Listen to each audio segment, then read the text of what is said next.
సీతానగరం అనే చిన్న ఊరిలో రాజేష్ అనే అబ్బాయి ఉండేవాడు. చిన్నతనంలోనే రాజేష్ తండ్రి మరణించడంతో అతని ప్రపంచం మొత్తం అమ్మ సీతమ్మ మాత్రమే అయ్యింది. రోజు కూలి పనులు చేస్తూ తన కష్టాన్ని పిల్లవాడికి తెలియనివ్వకుండా సీతమ్మ రాజేష్ని పెంచింది. రాజేష్కి చిన్నతనం నుంచి చదువు అంటే చాలా ఇష్టం. బాగా చదివి ఉద్యోగం తెచ్చుకొని నా అమ్మకి మంచి పేరు తేవాలి అని మనస్సులో కలలు కన్నాడు. అనుకున్నట్టే బాగా చదివి మంచి ఉద్యోగం సంపాదించాడు. ఆ రోజు సీతమ్మ కళ్ళల్లో కనిపించని ఆనందం. ఆమె జీవితంలో అత్యంత గొప్ప బహుమతి అదే. ఉద్యోగం వచ్చాక రాజేష్ పట్టణానికి వెళ్ళాడు. తల్లిని కూడా వెంట తీసుకుని వెళ్ళాలని ఎంతో ప్రయత్నించాడు. కానీ సీతమ్మ మాత్రం, "నువ్వు నీ భవిష్యత్తు చూసుకో బిడ్డా, నేను ఊర్లోనే బాగుంటాను" అని చెప్పింది. అలా 3 సంవత్సరాలు గడిచాయి. ఈ సమయంలో రాజేష్కు సుందరి అనే అమ్మాయి పరిచయం అయ్యింది. ఆ పరిచయం ప్రేమగా మారింది.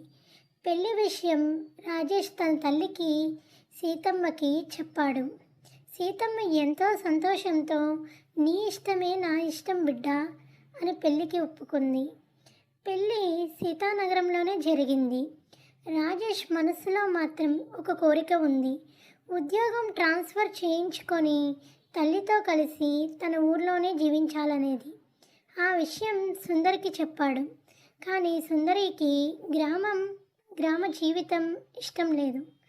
భార్య మనస్సు బాధపడకూడదని రాజేష్ తన కోరికను పక్కన పెట్టి కొంతకాలం పట్టణంలోనే ఉన్నాడు.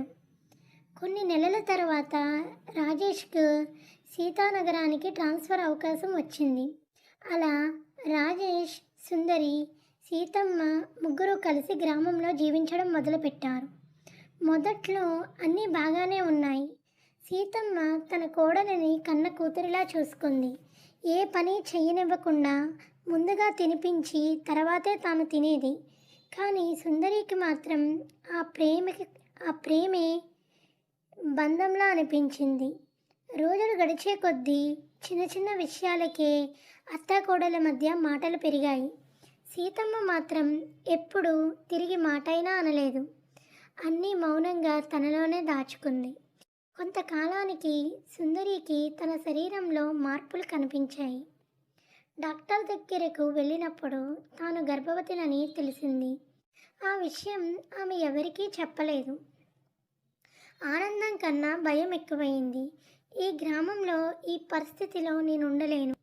కొన్ని రోజుల తర్వాత సుందరి రాజేష్కి నిజం చెప్పింది. "నేను గర్భవతిని, కానీ నాకు ఇక్కడ ఉండటం కుదరదు." రాజేష్ ఒకవైపు తండ్రి అవుతున్న ఆనందం, మరోవైపు తల్లి బాధ. ఏం చేయాలో అర్థం కాలేదు.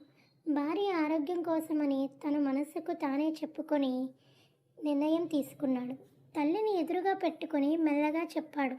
"అమ్మా, కొన్ని రోజులు పట్టణానికి వెళ్తున్నాం." సీతమ్మ ఏ ప్రశ్న అడగలేదు. ఒక్క మాటే చెప్పింది, "బాగుండాలి బిడ్డా."